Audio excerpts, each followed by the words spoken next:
Yes, dear viewers, I am Dr. Jay Kumari from Wales Institute of Science, Technology and Advanced Study, Chennai. Today I am going to talk about the macroscopy and microscopy of Senna.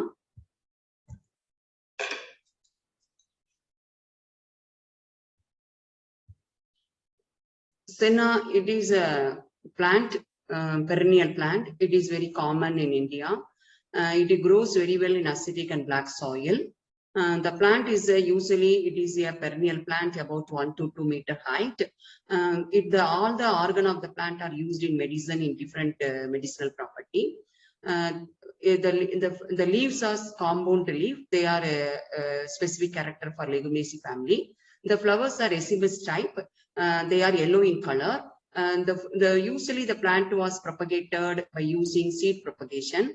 The leaves should be collected when the flowers are after the flowering period. The first collection of the leaf was done in the first year. The good amount of field was done in the second year. So this slide shows that the entire plant, whole plant, perennial plant, it is a small shrub, about 1 to 2 meter, bushy plant, about 1 to 2 meter height. Coming to the leaves are most commonly used in medicine and the treatment of constipation and wound healing and some other properties. This is a photography which shows the senna leaf.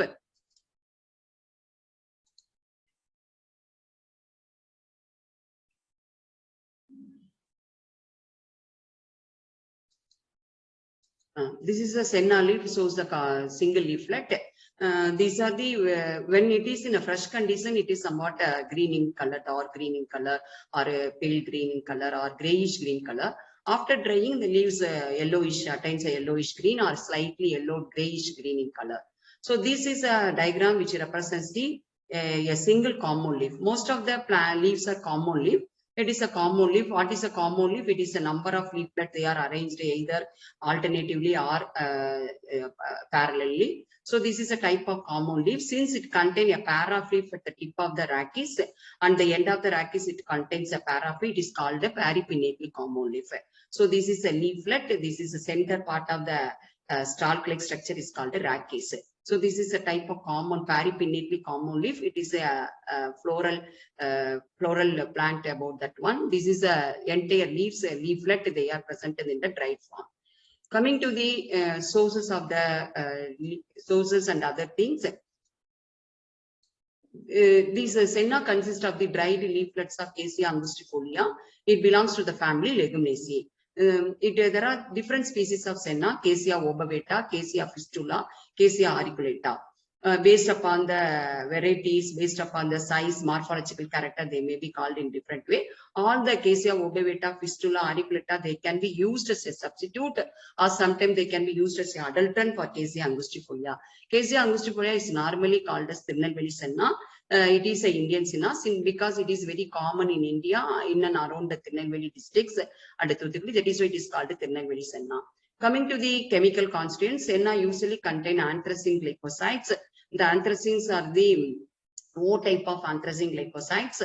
They are dianthrones. The important glycosides are senoside A, B, the major constituents. The minor glycosides are senoside C and D. Senoside A and B are both are structure-wise similar, only the isomerism is different.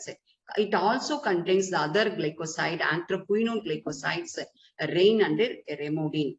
Senna leaves are most commonly used as a cathartics or purgative, irritant purgative.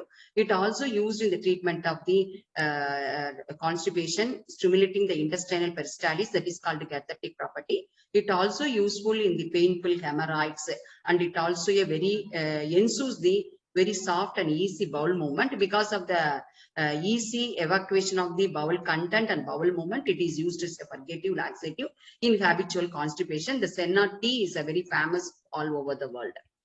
Coming to the macroscopy of senna leaf, whenever you do the macroscopy, there are a leaf. If you take upper and lower under surface of the leaf, coming to the upper surface of the leaf, and the leaf shape is linear to lanceolate shape. It contains in the single midrib. From that one, the secondary veins are arises. All the veins are joined together near the margin. That is called pinnately reticulate venation. It is a very characteristic feature for all dicot plant. It has a short, very short petiole.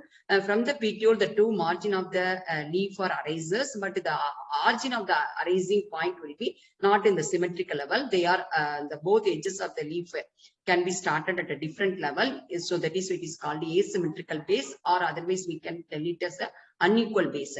So one margin of the leaf will started above, other will be below.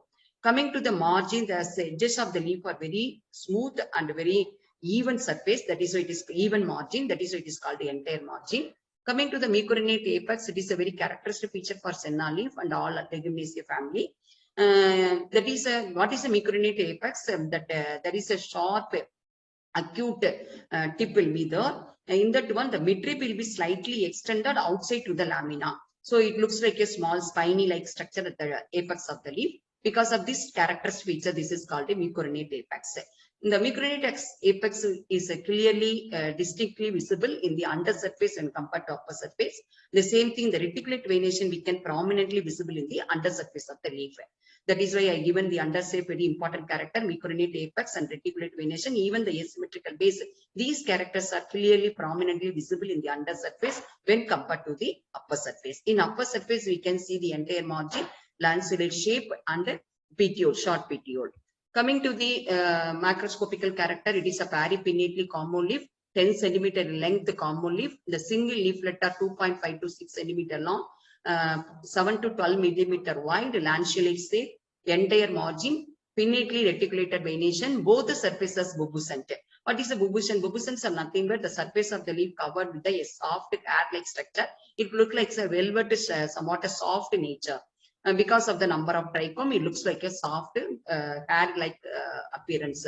It is apex less acute, but more sharp at the spine, looks like a spine-like structure at the apex.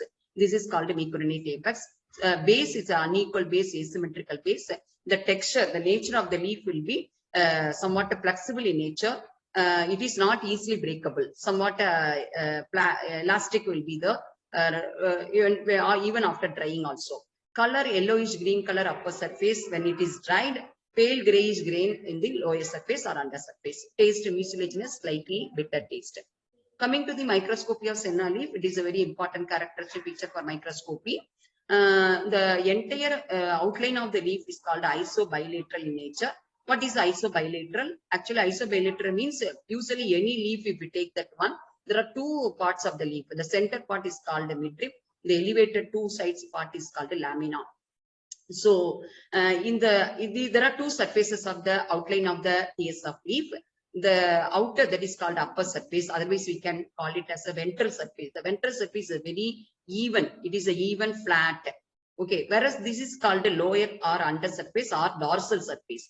This lower or dorsal surface, it is called as a convex surface. So any leaf, the ventral surface is a flat and dorsal surface is a convex in nature. We can call it, it is isobilateral, number one. Number two, it also containing both upper palisade layer and lower palisade layer. This is upper palisade layer, this is a lower palisade layer. Because of that, both the layers are presented, both is upper epidermis as well as above the lower epidermis. Also, it characteristic feature for the isobilateral. So the outline of the leaf is isobilateral. We will discuss one by one. Now I go for the lamina part. It is a lamina. From here up to this level, it's called lamina. It is the other side of the lamina. So the TS of leaf contain two major parts. One is TS of midrib, another is the TS of lamina. Coming to the lamina, usually lamina is a flattened green colored tissue of the leaf blade. Otherwise, it is known as leaf blade. So when you take a sectional view, what are the characteristic features? You see a single layer rectangular cell without any intercellular effect compactly arranged. This is called upper epidermis. It always covered with a cuticular layer. It is a cuticle.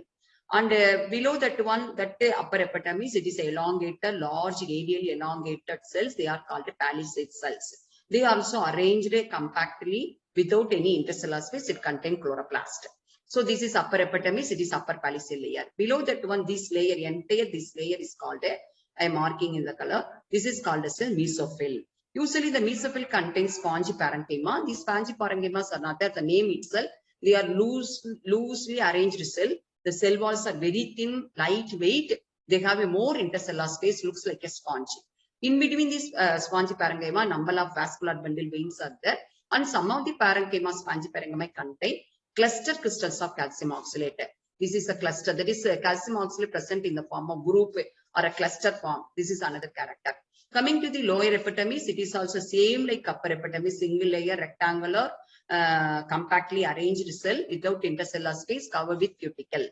Then above the lower epidermis cell, this is called as a lower palisade layer. But what is the difference that upper palisade, lower palisade? Lower palisade, the length of the cells are very smaller when compared to upper. So the size and the length will be very compared to smaller when to upper palisade layer. Then coming to the epidermal hair-like structure, usually epidermis contain two important characters. One is stomata. They are nothing but a minute opening present in between the epidermal cell is called a stoma or stomata. So both the stomata present both in upper as well as in lower. Here it is represented here also. This is called as a epidermal hair. Otherwise, we cannot call it as a trichome. What is a trichome? It is nothing but outgrowth of the epidermis is called a trichome. Epidermis will be extended outwards. They are called a trichome. These trichome, there are different types, but in Senna, it is called as a unicellular covering type of warty cuticular trichome. The cuticle somewhat warty in nature and only one cell, unicellular, somewhat slightly bent, tragus-shaped covering trichome. Usually the number of trichome, number of stomata are more in lower epidermis when compared to upper epidermis. Then coming to the midrib, this is the center part, this is called midrib. So here important characteristic feature for Senna, this palisade layer is continuous in upper epidermis. It is a continuous layer starting from lamina up to this the left hand side, right hand side of the lamina. So it also present in the midrib in the upper region, that is called the upper epidermal region. So the continuous palisade layer. Below the palisade layer, it is called as a sclerenchymatous layer. These sclerenchymas are polyhedral parenchyma cell. They are usually covered with a layer of crystal sheath. What is a crystal sheath? It is nothing but it is a layer of parenchyma cell containing a number of crystals in each and every one. So this is a crystal sheath. They form a sheath-like structure. Then below that one, this is xylem vessels, a ray of xylem vessel, protoxylem, metaxylems are there. In between xylem vessel, they are called xylem parenchyma. Below the xylem vessel, it is called the phloem region, phloem parenchyma. Again, below the phloem, sclerenchyma. So the sclerenchyma layer will be presented as an arch or as a circle above and below the vascular bundle. Around the sclerenchyma, there is a layer of crystal layer that is called the crystal sheath. So the presence of sclerenchymatous fiber or sclerenchyma associated with the crystal layer or crystal sheath is a very characteristic feature for Leguminaceae family that is very common in the Senna also. Then this is followed by the echolenchyma above the lower epidermis in the midrib region near the lower epidermis.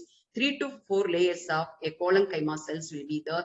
These cholenchymatous are compactly arranged hexagonal cell with the inner walls are completely thickening with the cellulose. There is no free intercellular space. Thickened wall. Due to thickenings, they are gives us mechanical support or strength to the midrib. So the midrib consists of the upper epidermis, upper palisade layer, sclerenchymatous layer covered with the crystal layer, xylem vessel, xylem parenchyma, phloem parenchyma.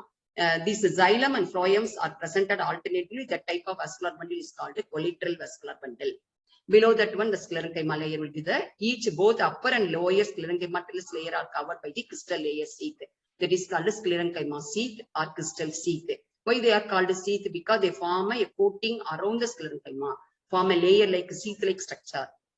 So this is a characteristic feature. Here the lignified tissues are the sclerenchyma and xylem vessel. These two tissues are the strongly lignified. They contain lignin in the cell wall, tissue wall. That is why when you treated the staining liquid fluoroglycinol in presence of concentrated hydrochloric acid, it gets a pink color. The other cells, cholenchyma, spongy parenchyma, other parenchyma, they are not at all filled with the lignin. So they does not give any pink color with the upon treatment with the staining liquid. So this is the same thing, spongy parenchyma, cluster crystals of calcium oxalate. Some of the parenchyma cell contain prismatic crystals also. For example, this crystal layer, I told you, this crystal layer, it contains prismatic crystal. This is a prism of calcium oxalate crystal, which form a single layer. They form a regular single layer of cell. That is why they form a sheath-like structure. This is very important. This is a reference for the anatomy of crude drugs by Iyengar.